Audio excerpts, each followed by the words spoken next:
Hello viewers, இன்னைக்கு நம்ம பார்க்க போறது ஒன் பீஸ் எபிசோட் 1153 பார்ட் 2.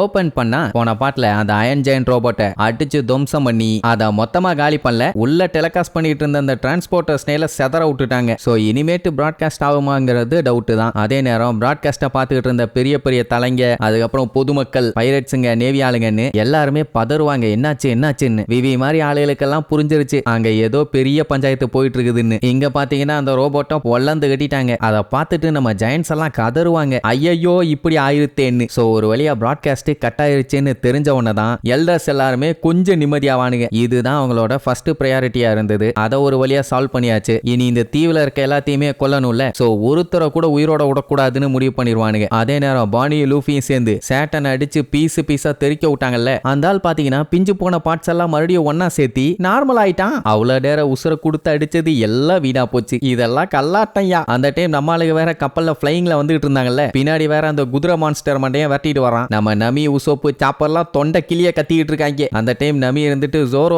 ஏதாச்சும் பண்ணி காப்பாத்துறா பஞ்சு மிட்டாய் மண்டையான உடனே நம்ம பையன் கேத்தா ஒரு போஸை கொடுத்துட்டு வந்து நிப்பான். அப்ப அந்த அயன் ஜெயன்ட் ரோபோட் பாத்தீங்கன்னா தடுமாறி முக்கி முணங்கி எந்திரிச்சு என்னைய மன்னிச்சிரு ஜாய் பாய் அப்படின்னு சொல்லும். இன்னமும் அதால எந்திரிக்க முடியுது. லூஃபி பார்த்துட்டு நலம் விசாரிச்சுட்டு இருப்பான், என்னப்பா நீ ஓகேவா, உனக்கு எதுவும் பஞ்சாயத்து இல்லையேன்னு. ஆனா அந்த ரோபோட் பாத்தீங்கன்னா ரொம்ப சென்டிமெண்டா பேச ஆரம்பிச்சிடும். என்ன மன்னிச்சிரு ஜாய் பாய், எனக்கு நல்லாவே தெரியும் நீ இப்போ உயிரோட இல்லைன்னு, பட் இருந்தாலும் என்னால மன்னிப்பு கேட்காம இருக்க முடியலன்னு சொல்லும். அதுவும் லூஃபியை பார்த்து சொன்ன உடனே அவனுக்கு ஒரே குழப்பம், வேற யாரோன்னு நினைச்சு நம்ம கிட்ட பேசிட்டு இருக்கானோன்னு. அந்த ரோபோட்டும் இருந்துகிட்டு உன்னைய பார்த்தா அவனை பார்த்த மாதிரியே இருக்குது, சொல்லப்போனா அந்த மெமரிஸ் எல்லாம் மறுபடியும் எனக்கு ரீகால் ஆகுது, அந்த நாட்களை என்னால மறக்க முடியாதுன்னு உடனே லூஃபிக்கு ஒண்ணுமே புரியல. அப்படியே பேன்னு பேந்த முழிப்பான். அதே நேரம் இந்த சேட்டன் பாத்தீங்கன்னா அதோட பாடியை கம்ப்ளீட்டா ரெடி பண்ணியாச்சு. இப்போ அத்தனை மான்ஸ்டர்ஸும் ஒன்னா சேர்ந்து நம்ம ஆளுகளை அட் அ டைம்ல அட்டாக் பண்ண வராங்க. அதுல அந்த எர்த்துவா மான்ஸ்டர் இருக்குது பாருங்க, அது ஜெயண்டோட கப்பலை கவ வருது. அது மட்டும் கவிச்சுன்னா கண்டிப்பா கப்பல் தாங்காது. சோ ஜெயண்டோட கப்பலை கவறதுக்கு எர்த்துவா வருதா, மேல 1000 சனி கப்பலை காலி பண்ண அந்த குதிரை மான்ஸ்டர் மிச்ச 2 பேரும் மத்தவங்க எல்லாத்தையும் அட்டாக் பண்ண வெறி கொண்டு வர்றாங்க. அவ்வளவுதான், எல்லாம் சோலி முடிஞ்சுன்னு முடிவே பண்ணிட்டானுங்க. அந்த டைம் தான் அந்த அயன் ஜெயன்ட் ரோபோட்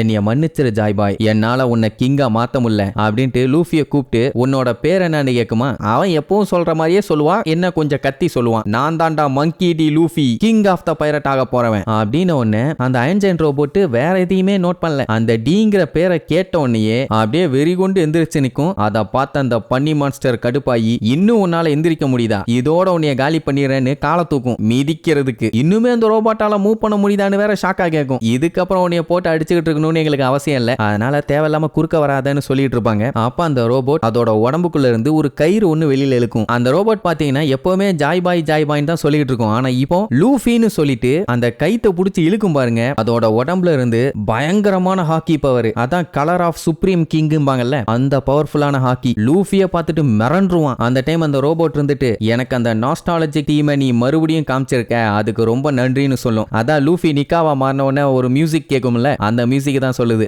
நீ சாகாத, நான் உன்னை சாகவும் விட மாட்டேன் அப்படின்ட்டு அதோட ஃபுல் பவரையும் வெளியில ரிலீஸ் பண்ணு பாருங்க. இதனால அந்த நேவி ஆளுங்க, மான்ஸ்டரா இருக்க எல்டர்ஸுங்க, யோர்க்கு, கக்கு அப்படி இப்படின்னு அட்மிரல்ஸ் முதற்கொண்டு நம்ம ஆளுகளுக்கு எதிராக இருந்த எல்லாருமே அப்படியே பவர் தாங்க முடியாம மயக்கம் போட்டு விழுந்துருவாங்க. இதுல எது தெரியுமா வேற லெவல் மாசு, அந்த எல்டர்ஸுங்க மான்ஸ்டரா இருந்தாங்கல்ல, அவங்க நார்மல் ஃபார்முக்கு மாறி அந்த பவர் தாங்க முடியாம டெலிபோர்ட் ஆகி எப்படி வந்தாங்க அதே வேகத்துல ரிட்டர்ன் போயிருவானுங்க. கொஞ்சம் விட்டுருந்தா செத்துருப்பானுங்க போல. அந்த டைம் அந்த ஈமு இருக்குதுல்ல, அதுவே நடுங்கி போய் பதற ஆரம்பிச்சிரும். அதுவும் என்னன்னு, ஜாய் பாய் மறுபடியும் நீ வந்துட்டியான்னு. இங்க நம்மளுங்க ஒரு வழியா கப்பலை சேஃப்டியா கடலை வந்து இறக்கிட்டாங்க. எம்பிட்டு போராட்டம். லூஃபி அவன் டீம் மெம்பர்ஸ் எல்லாத்துக்குமே அவ்வளவு சந்தோஷம், ஏன்னா உயிரோட வந்து சேருவாங்களான்னு அவ்வளவு டவுட்ல இருந்தாங்க. எப்படியோ வந்துட்டாங்க. ஆனந்த கண்ணீர்ல கப்பலே நிறைஞ்சு வலிஞ்சிரும் போல, அப்படி உட்கார்ந்து அழுவாங்க. அந்த டைம் நமி இருந்துட்டு அந்த மான்ஸ்டர்ஸ் எல்லாம் எங்க போச்சு, எல்லாத்துக்கும் என்ன ஆச்சுன்னு கேப்பா. அது அவளுக்கும் தெரியல, லூஃபிக்குமே தெரியல. எல்லாரும் அங்கேயே மயக்கம் போட்டு விழுந்திருந்தாலோ இல்ல திருச்சு போய் கடல்ல விழுந்திருந்தாலோ பரவாயில்ல, ஆளுங்க இங்க இருந்ததுக்கான அறிகுறியே இல்லாம போயிருச்சு.